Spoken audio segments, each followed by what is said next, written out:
Studio Ara. तोहके देखी दिल भइल हमर गिल हो, जादव जी ऐसन कबो भइल नाही फील हो। हाँ तोके देखी दिल भइल हमर गिल हो, जादव जी ऐसन कबो भइल नाही फील हो।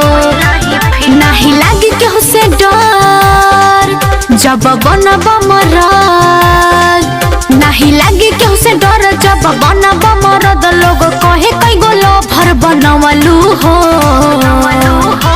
नया साल नया साल में नया काम कइलू हो। अच्छा वही रान के तू भइलू हो। चुप रहा। नया साल में नया काम कइलू हो। माल वही रान के तू भइलू हो। ओए होए माल वही रान के तू भइलू हो। माल वही रान के तू भइलू हो।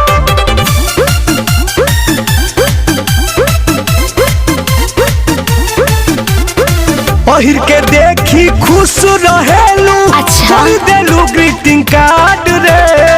अवन कोरा में आके समझा नहीं लगी तोरा जाड़ रे।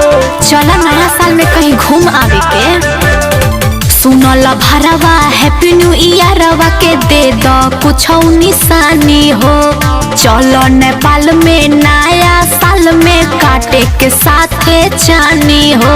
बुझला केहू के नइखे परवा, घर के मानव न सलाह।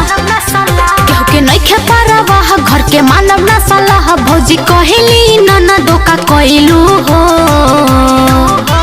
नया साल नया साल में नया काम कइलू हो। सचो माल वही रान के तू भइलू हो। आई हो नया दादा। साल में नया काम कइलू हो। माल वही रान के तू भइलू हो। माल वही रान के तू भइलू हो। माल वही रान के तू भइलू हो।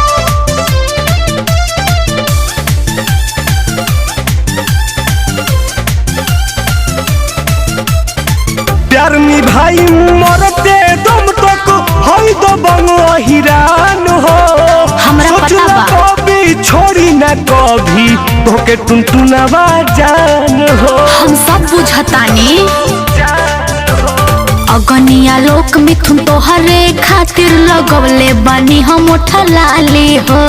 पहिला प्यार के पहिला ह तोहफा आके आदि तो चाटो हाली हो। ए बाबू सुना हमरा बाटे पसंद जादव जी के लइकन। हमरा बाटे पसंद जादव जी के लइकन। कहब तू ही आदत धरइलू हो। नया साल नया साल में नया काम कइलू हो। माल वही रान के तू भइलू हो। नया साल में नया काम कइलू हो। माल वही रान के तू भइलू हो।